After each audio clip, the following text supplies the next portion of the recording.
Next up at 11 o'clock, which is now, we have a presentation on gRPC services under one roof, an introduction to gRPC as well as some practical use cases. We have both Reda Lachi and Saju Salahuddin, two friends of mine from Nokia, who will be here presenting this topic. They also did the EVPN workshop at the last NanoGup in Ottawa, and they'll be doing the workshop on Wednesday afternoon on Container Lab. So these guys are heavily involved in doing online, hands-on, detailed workshop stuff here at NanoG as part of our tutorial educational piece we're trying to drive harder and harder and do more of here within NanoG for the community. And please welcome both of them up here to go and talk about their stuff. Reda comes from Dallas, and Saju comes from Toronto. And this is the fourth time for Saju to go and talk, and the third time for Reda to go and do a talk. So thank you both. Appreciate it. Give them all both a warm welcome. I appreciate it. Thank you. Thanks, guys. Good morning, all. It's good to see all of you. That was a great keynote from Scott. One of the things Scott mentioned in his keynote was resistance to automation. If one of the resistance to automation is a good, efficient tool, then this talk will hopefully provide the answer to that. Morning. Thanks for attending again. Very excited to be here and present the next presentation. The objective of this presentation is really to go over what are the gRPC services and how they fit in network management in general. A little bit some comparison with existing tools, but that's not the objective of it. And also we have embedded demos within this presentation for each of the use cases. So as an agenda, like I said, we'll talk a little bit about gRPC, what it is and what's not, and also for each of the services, we go a little bit more in details and have use cases. Just before starting the presentation, because we like to contribute to the community and things like that, we created the repo for this presentation. All the demos that you're going to see here will be available in the repo. We'll leave the repo online for as much as we can. And then you can run the same demos you will see in the next presentation, either in your own compute, or you can use CodeSpace for that. And if you're interested what we're using behind the scene in terms of the gRPC services clients, as well as the virtual lab, join us on Wednesday for the workshop. It's a hands-on workshop, about 3 hours, on how to create those virtual labs and what to use them for and things like that. Right. So back to the presentation, gRPC was created by Google as an open source framework to have an efficient way to communicate between systems and eventually having more efficient, more performance system compared to what existed then. It leverages the HTTP 2.0 as an infrastructure. It uses all the functions that HTTP 2.0 provide, which are something like flow control, multiplexing, header compression, things like that. But it does not necessarily expose. It does not actually expose all those HTTP-based function to the user. In other words, if you are an operators or developers, you want to communicate using gRPC, any gRPC services, you don't have to deal with the HTTP part of the communication, which makes it simpler compared to, for instance, REST API and things like that. All the services leverages protobuf. Again, in the spirit of efficient, protobuf is efficient way. It's data is being transmitted between the client and server in a compact binary file, but it is described in the .proto file in a schema in a way that actually what's the message should be structured in a text. But the data that's communicated through the protobuf protocols is actually binary and compressed, which makes it very efficient to change. So in the network management and automation, that's where the services play a big role there, and we'll see through that presentation how is that how it does play that significant role. What are the services that exist today? There's few that we haven't captured them here. They're in a slide later on. They're still in development. So we have the gNMI, which basically focus on configuration and retrieval information, either retrieval directly on demand or on a streaming based. We have the gNOI, O stands for operations, where it's meant to do certain operation on hardware or OS. gNSI for aspect of security, the S stands for security, where authorization, for instance. And the gRIB, which deals with managing the routing tables from outside the router point of view. Through this presentation, again, we go to each one of them and present what they are. We'll start with the first one, the gRPC network management interface. Again, the role of this was created to be able to push configs, receive configs, get information, get state, or stream telemetry. There is a typo there when the reference to the open config. It should be gNMI, not gNOI. It's just a cut and paste typo. So please make note of that. It is within open config, and it is, as all the services use, protobuf.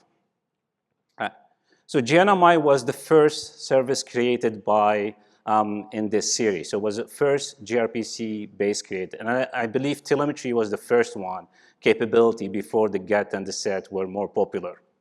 And the reason behind that, or the motivation behind that, was how can we use that in a more efficient way? And if we put it in the context of existing tools or traditional tools that we used to have, or protocols such as SNMP, get or set, or just traps, CLI scrubbing, syslog, or other like netconf, you can see clearly a little bit of the why we always refer to gNMI in this context as a little bit more advanced, modern, and more efficient way to configure data or to stream telemetry. For instance, for streaming telemetry, so we solved the problem of the 5 or the 10 minutes SNMP delay or retrieval times or period to all the way to 10 milliseconds or maybe less in some vendors implementation. Also, another advantage is to be able to set information to the router very efficiently because of the protobuf characteristic, and also be able to retrieve information on demand that satisfy what other protocols will do. Another side effect of all this is to be able to, which is a good side effect, is be able to have one common data model or object models to handle from the network automation point of view or from controller. What does it mean? It means that if I have one model that all my tools feed to, which is structured, then I can compare apple to apple. I can compare data that I retrieved via streaming from another system to that system. I can do some math in, for instance, trending.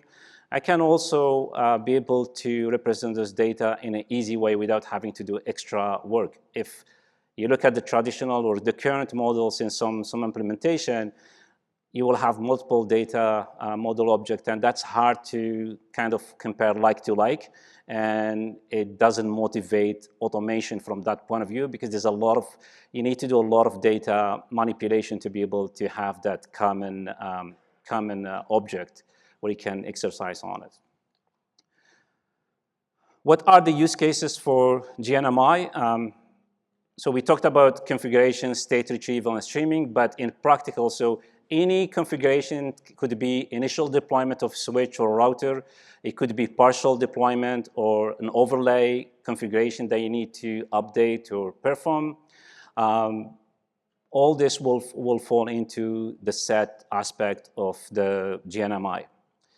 For the straight retrieval, there are a lot of use cases. Some of them are troubleshooting. So I can get information to be able to correlate what the problem is by doing on-demand gets and things like that. Also, basically closed-loop automation. If you want to do closed loop automation, part of the trend now is to be able to have reaction on something that happens in the network.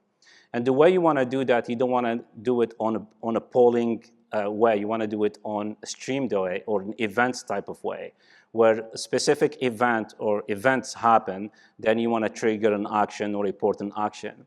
And that's one of the use cases that could gNMI play a role in. Obviously, streaming statistics, billing, SLAs, or performance, things like that, as well as real-time monitoring for alarm or state management.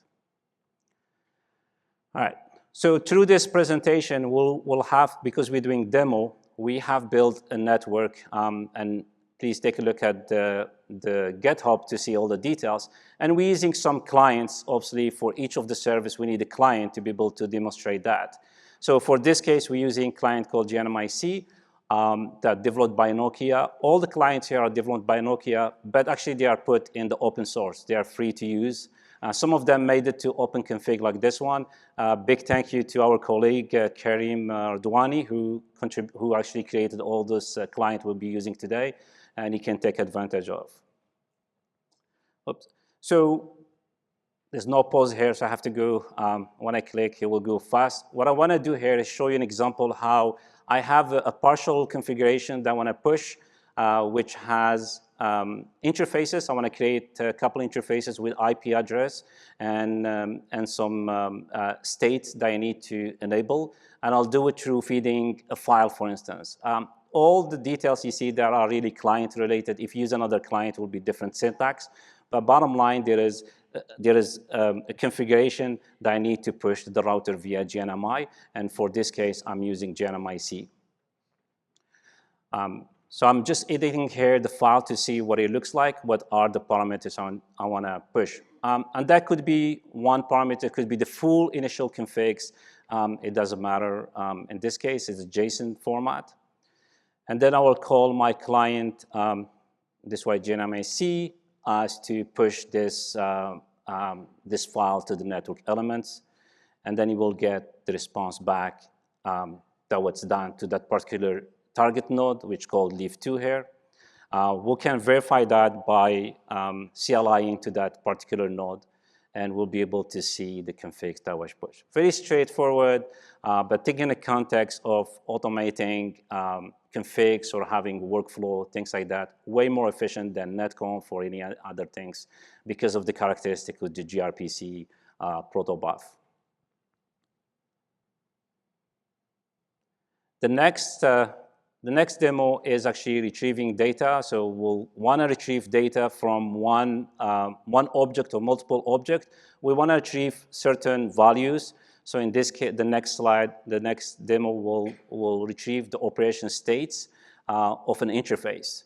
So we'll use the gNMI get capabilities, again, using our client here to be able to retrieve that information. And as simple as basically calling this, targeting the interface that you see there, interface 1.10, and saying which are the parameters I want to get, and basically trying to retrieve that parameters. So we'll get the response back, and you will see the timestamp, all the values that you may leverage in your controllers to be able to look at that particular result, which says state is up. Again, the output and all those things, some of it is protocol-driven, some of it is a client-driven, so these are details. The next one, the next demo will be streaming telemetry. So what I'm doing here, I wanna kind of like a closed-loop automation. I wanna wait for a packet to come in to be able to do something. So I specify which is the interface and what is the counter I'm looking for, and I say I subscribe for that on change. So if there is any change on this particular packet, it could be other counters, then display it to me. So I'm subscribing to hear from the routers about this packet. In a second window, I started the ping just to get some packet going on, and you will see how as soon as there is the ping succeed, then the counter is up and then get updated. Very powerful. You won't get that with system that doesn't do subscriber-based or event-based type of retrieval information. As we stop the ping here, the subscription will still going, but it doesn't give you any information, but it's still going until you kill that subscription. So the next service here will be gNOI. Saj will present that part. So if gNMI is the ears and the eyes of the network, gNOI is basically the hands of the network, right? So things like rebooting the chassis or doing a ping or file transfer, all those can be achieved by gNOI.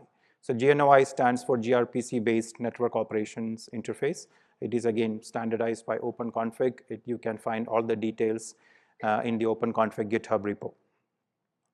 gNOI is probably the biggest of the gRPC services in terms of the number of services that is supported and the number of RPCs. So as you can see here, there is a bunch of services supported. Most of them are pretty self-explanatory.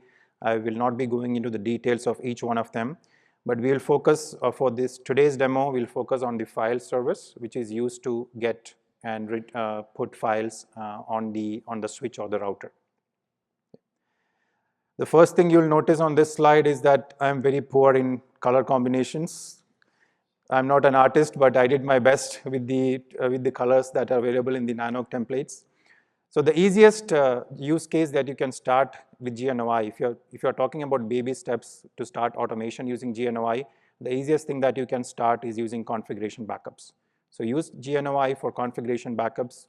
Today, typically, those are done either using SEP or some type of rancid tool. Even if you're using a management system, under the hood, it is using either SEP or tools like SFTP. So gNOI can be used for config backup restore. It can also be used for software upgrade. I did a talk in Nanook 90 about using gNOI for software upgrade, where I showed a complete demo starting from the pre-upgrade health checks, the software upgrade, and the post-upgrade health checks. It can also be used for factory resets, and also if you have redundant control, you can use gNOI to switch your controllers so that your existing standby becomes the new active controller. So going deep into the file service, the file service is used for securely transferring your files from your system or to your system. It has 4 main RPCs: the get, put, the remove, and the stat. The stat is basically listing your existing file, like similar to a Unix ls command. And like gNMI-C, gNOI also has a client developed by Nokia. It's called gNOI-C. It's also open source, and the link is there. And because gNOI has a lot of services and RPCs, as you start using gNOI, it will be beneficial for you to go and read the definition of the RPCs, what is the payload type for all of those RPCs.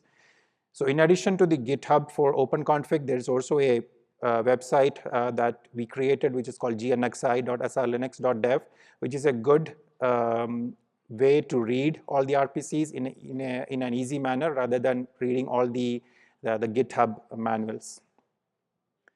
So in this demo, we are going to first list the configuration file. So the purpose is to take a backup of the configuration of my switch. So we are going to use gNOI-C for that. The first step, we are going to list and see whether that file is existing or not, whether the path is correct. So we know that the path is correct, the file exists. So in the next step, we are going to do the file get operation, and then we are going to retrieve that configuration file into our local system. So all these commands are being run from a VM host, and the target is our target switch or router. So the configuration file is now transferred to our local system, and now we'll check whether that configuration file exists in our local system or not, using a regular ls command in Linux. Right? So the configuration file exists. So this step can be automated either through a cron job or some other automation mechanism, and you can take regular backups of your switch or router. So that was a quick introduction of gNOI. Now coming to gNSI. Now with gNMI and gNOI, we were doing configuration, states, and operations. With gNSI, the focus is on security. Right? So it stands for Network Security Interface. And the security is not just around the security configuration within the router, but also security for the gRPC services. Right? How do you control the access for certain gRPC services and those gRPC paths that are being used for the gRPC services? So if you look at the gRPC, gNSI services that are there today, it's starting with CertZ. So CERT or certification service was previously with gNOI. It is now moved into gNSI. Some of the older implementations of switches and routers which have gNOI, they still support CERT service. But gNSI now supports CERT service, and it's called CertZ service. So you can install your certificates for TLS, revoke them, and you can also install a certification bundle. Accounting Z, that is a new service in gNSI, and the function of that is to get accounting records very similar to what we get today with either TACACS or radius accounting, right? So the switch or the router regularly sends accounting records to TACACS or radius. Similar to that, we can now retrieve accounting records using gRPC services. PathZ is an authorization service that is used for authorizing paths within gNMI. So in the previous example, we saw that we were pushing configuration to the interface, we were getting the state of the interface. So all of those were paths for that interface. Now we can control whether that user can have access to those paths or not using the PathZ service. So today this is typically done using either again TACACS or radius. This can also be done using gRPC. The benefit of using gRPC is that such permissions can be assigned to both the user or a group of users. And the last one, and the one that we are going to focus in this demo, is the authz service or the authorization service. This is specific for gRPC services, to authorize gRPC services. So today with our regular authorization methods like TACACS or radius, we can authorize a user and a specific CLI path for that user. Or if it's a YANG path, we can specify that YANG path and authorize that for a user.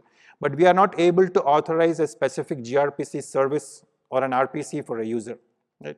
So let me give you an example, right? So in the previous gNOI case, we saw how a configuration backup is taken on a backup server. Now let's say there's an attacker that gains access to the backup server, okay? And that attacker can easily push a file, a corrupted file, into the target node. Now we all know a few years back what happened when a management vendor's file system was attacked and the installation image was replaced with a corrupted installation image, right? So something like that can happen if the proper authorization rules are not in place, right? So the attacker can do a put operation and transfer a file to the node. So if you look at the existing methods, if the backup is taken using SCP, there's nothing stopping the user, the attacker, from using SCP to transfer a file from the VM to the target node, right? The last line of defense is maybe the file permissions on the target switch or router, where the file permissions will only allow you to read but not write. But that is the last line of defense. But we want a mechanism to stop the request right away, right at the front, instead of getting into the file system. So use cases for gNSI, access control, we're going to see a demo of that, TLS certificate management and accounting records, and secure boot is also possible using certain gNSI services like enrollz, so you can verify the security or certificates on your device before you start booting it. So for our demo setup, we have the backup server, which is taking the configuration backups from our target node, and it is using a username called client1. It's using the gNOI file get service. So with gNSI, we are going to push an authorization policy that will allow the user to use the get and the stat RPCs, which is basically get the configuration file and also list the configuration file. And then in the deny rules, we are going to deny the user from using the put RPC, which means we are denying the user from pushing a file into the target device. So let's see how that goes. So before we push the rule, we're going to check that the user has access to list the file using the stat RPC, to get the file and put the file. So all three RPCs will be successful before our authorization policy is in place.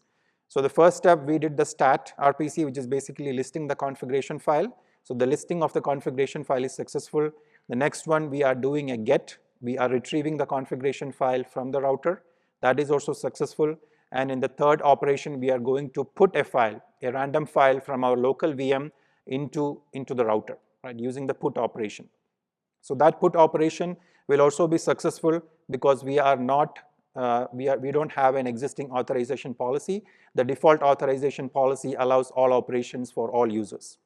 So we see that the stat file and the stat, get, and the put operations, all three are successful. Now we are going to push the authorization policy with the payload that we discussed in the previous slide. The authorization policy will allow for the user called client1 to use the get RPC and the stat RPC, and it will deny the put RPC. So in the authorization rule, we are using the gNSI client here. So one note about the gNSI client, we didn't have a slide on gNSI client because the gNSI client is still under development. It is still in beta phase. So we need to compile that from the source code to create the client. And if you go to the GitHub repo that we showed earlier, all those steps are completed as you initiate the code space VM, and you can start testing right away. Okay, so these are allow rules showing allowing the get and the stat, and then in the deny rules, we are denying the put RPC. So once we send that, the authorization policy will be installed on the router, and it is successfully installed. So now if we go back and do the same three operations again, which is the stat, which is listing the files, getting the configuration file, and putting the configuration file, we'll see the result. So the first one was the stat, so we can list the file successfully. The next one is the get operation, we can retrieve the configuration file successfully, and the third one is the put operation. So now you can see that the client is not able to transfer a file using the put operation to the target device. So it is now blocked, saying permission denied. So that's one of the use cases of gNSI. Right, the last service that we're going to present here is the gRIB, which is a little bit unique in terms of with gRPC routing information-based interface. A little bit unique if any of you have worked in SDN before SDN becomes SDN. We were lacking a lot of tools in terms of how do we influence the control plane or the routing tables or having some kind of peering engineering on it. With a tool like this, which allows us to basically manipulate or manage the routing tables from outside the traditional protocols. Okay, so it's based on route injection. Could be an update, update of route, or injecting a route, or flashing the route, and so on. All right. So in a normal cases, the route tables get updated by the protocols, BGP or IGP, either ISIS or SPF, as well as static routes that you implement. Introducing gRIB is another way from a controller to be able to influence certain route tables or be able to change or update a specific route. And you can think, I'm sure you think about a lot of scenarios here. And also you're thinking about how dangerous this kind of application is or API is, which it is since you're manipulating from the external router, you're manipulating routes. But it's a very good tool if we'll talk about the use cases, very useful tools if you are doing what it's supposed to do. So the supported RPC for that particular service is modify, either adding or delete routes, as well as replacing abstract forwarding tables, which is pretty cool if you're familiar with AFT. gRIB can play very nice with AFT in representation or updating and so on. It's a pretty cool tool. I did a lot of SDN before, and when gRIB was out, or we start talking about it, I was very excited because it opened up a lot of use case opportunity. Those use cases, like I said, mainly turn around SDN. It doesn't have to be a fully, SDN type of an environment where the controllers, control the world like a PCE type of controls. It could be as simple as an application that on demand need to be injecting certain route to fulfill certain requirement. For instance, emergency update, it could be disaster and you want to shift certain path, certain route, or remove certain route to avoid that. Could be an attack or it could be some kind of another disaster. Peering traffic engineering is an amazing tool for that kind of scenarios when you do, for instance, peering traffic engineering based on latency or based on usage or based on the shortest path, and you don't wanna influence the traffic based on those whatever your end customer demand or VIP links or that type of stuff or VIP paths for that environment. On-demand path creation, that could be something you want to create quickly and remove because there is, again, a need for that. It's a very powerful tool, but comes with a big cautions to use. All right. So again, we're using one of those client, and again, the client is developed by Nokia and offered to the open source community. Check the GitHub again, and please take advantage of that. And the next demo, since I can't pause, I'll explain what we do, and then we run the demo. So we have this topology built behind the scene, a leaf and spine, and we have those two loopback address on the spine and leaf, and in a normal case, I will have to create either advertise them or create static routes so they can ping each other, right? So in this case, they can't ping each other. What I need to do is to basically inject a route. With gRIB is very declarative, and we need to do the following. We need to be able for the spine to reach the leaf. I need to have the next hop. In this case, is the interface IP address on the leaf, which ends with 20.2. And also, I need to create my next hop group, index 1, and then my next hop, which is .2. Depending on the vendor implementation, it may vary a little bit, but for this case, I need those three parameters to be able to feed them to my client controller, in this case, gRPC, and push it to the spine, and then spine be able to reach that. So I start. So now I'm going to do ping from the spine to the leaf. Obviously, the ping is going to fail. And then we'll display the routing tables. We'll see that there is just learn locally. So as you see, the ping is failing, obviously, because they're not advertised. They don't know how to reach it. I'll map that. There's no just local host. Then I'll push using the gRPC client. What we showed you earlier. It's encapsulating that YAML file, all the instruction. And that, again, it's a client thing. Push that, and I still need to give my admin, my authorizations, if I have a TLS or not, that type of stuff, depending on the vendor specific. But bottom line is straightforward. I'll push to it and wait for an answer for the table to be updated. Once the table gets updated, I can now look at the routing table or ping and see that's been updated there. See, there's a new entry. There's a new entry by gRIB, as you can see here, .2. That wasn't before. And if I ping, I'll ping. The one characteristic of a gRIB is actually when you inject a route, it will look as if it was updated by one of the protocols, except when you do in the routing tables. And depending on vendors, you can set the level. So gRIB actually is higher level, so it overset BGP and ABGP, but it's below static route. Again, depending on the vendors, you can set the values to be lower than one of the protocols if you want to have priorities on the routes.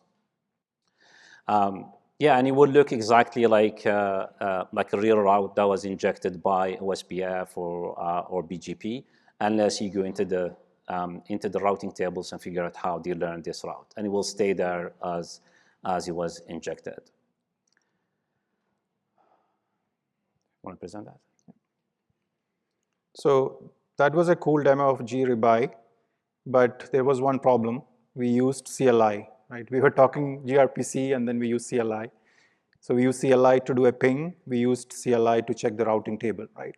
Now, if we leverage what we learned today in this talk, all the gRPC tools, even though we ran those individual demos, The power of network automation using gRPC comes from building all these commands together into a single cohesive workflow. Right? So we are going to replace that CLI from the previous demo. We are going to replace that with gRPC services. Okay. So for the ping, we are going to use the gNOI system ping service. And for checking the route table entries, we are going to use a simple gNMI get. So we know the path that we need to query to get the route table of a network instance. We are going to use gNMI get. And to configure the gRIB user, we'll again use gNMI to push configuration. We are not showing that in the demo. And for that user, we'll also push authorization policies using gNSI so that the user that is using gRIB only has access to push the routes, but not to clear the routes. So that's another authorization that we can build using gNSI. So let's go into the demo. So we'll follow the same steps as previously. So instead of CLI, we'll use gRPC services. So here we are using the gNOI C client. And from the spine, we are doing a ping of that loopback address on leaf 2, 10.10.10.2. We can see that the ping fails because there is no route to reach that particular destination.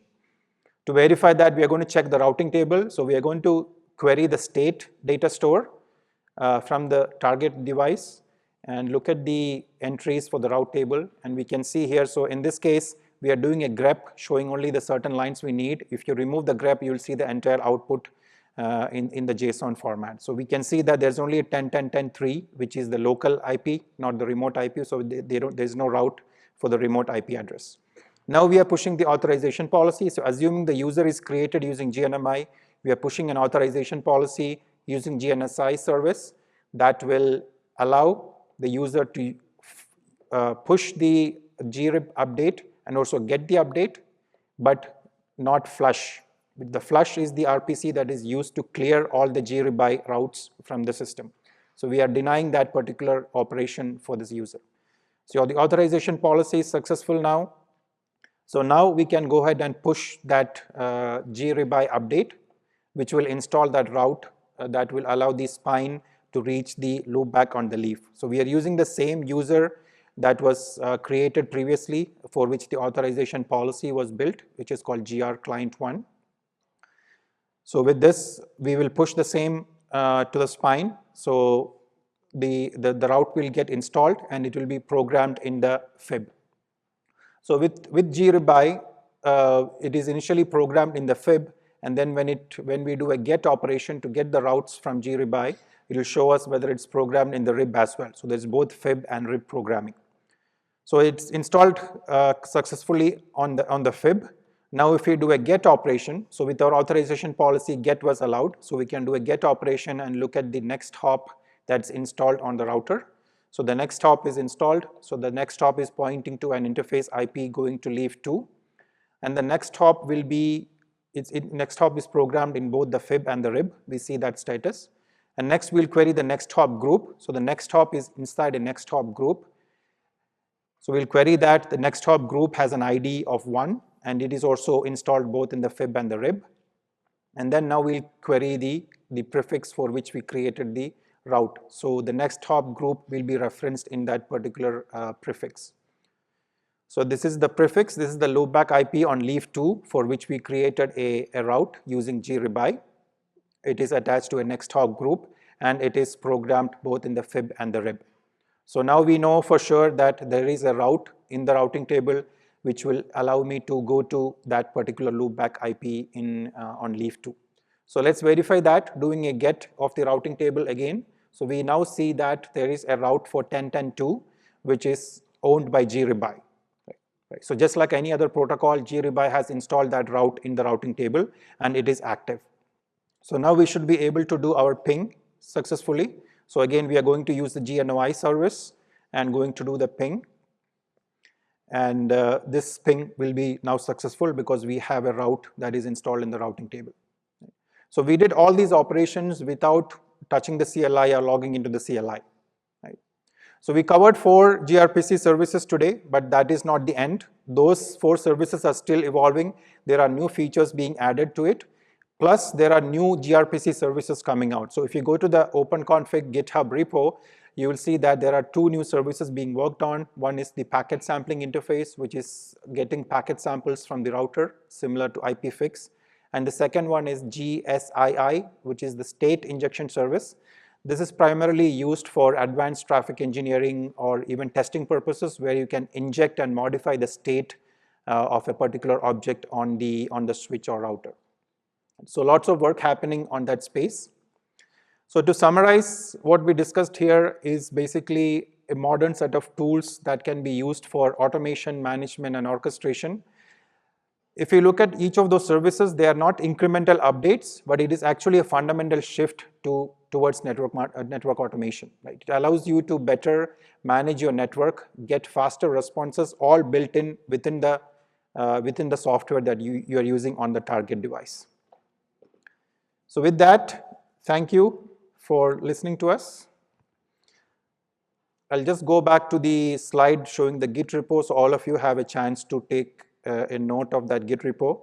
So the Git repo is set up in such a way that you can initiate code spaces within GitHub that will, without having your own VM, once the code spaces is initiated, you will be able to run through all these use cases directly on the code space VM. Nice question, Sajal. Question? Thanks. Tim Brown, no corporate affiliation. Just two brief but related questions. Internal scale testing, have you done any in terms of performance internally as you've been doing some of this work? And I guess the second related question would be, do you have customers using this capability in production, and are they doing it at scale? Can I answer that? Yeah, in terms of scalability, it's really, I think there's a lot of tons by industry driven. So I'll take an example, gNMI set versus netconf push. There's a lot of, I didn't do myself, but there are a lot of data out there that you can look at it. In terms of your second question, which is, do we have customers using this as Nokia? Yes, we have a lot of products and other vendors as well, where those protocols have been implemented in the routers. And then you have clients using gNMI. They've been using it for years, where they stream telemetry, push things, as well as you may find network management tools. We have network management tools that actually use gNSI to push TLS certificates, and they don't use like a set or get. So yeah, it's very, very, very popular and used today. Great. Thanks for your presentation, and thanks for your leadership in automation. Yeah, thank you for the question. Mark Montez, Lumen Technologies. One of the questions I've been thinking about, and I've been looking along for some time about some of the streaming RPCs, right? Very cool, awesome. One of the things, though, I've noticed is it takes bleeding edge code to support it, right? And so my question is, has there been any appetite to be able to support older code versions and hardware to actually run any of the streaming things that we're looking at with RPCs? So it really depends on which router vendor you're going to. If you have an RPC capability on the server, then you can actually simply stream your telemetry. It has to be, it's a client server, it has to be implemented in the server to be able to stream your telemetry. So in terms of the client, it's not very sophisticated. If you're working with a network that's capable of gRPC, then the client side is very easy. It's mainly how you scale your controllers and where do you store it, what do you do with the telemetry, what do you collect. That's what we find people spending more time identifying what they need and how frequently they need it and things like that. So okay. Hopefully that answered your question.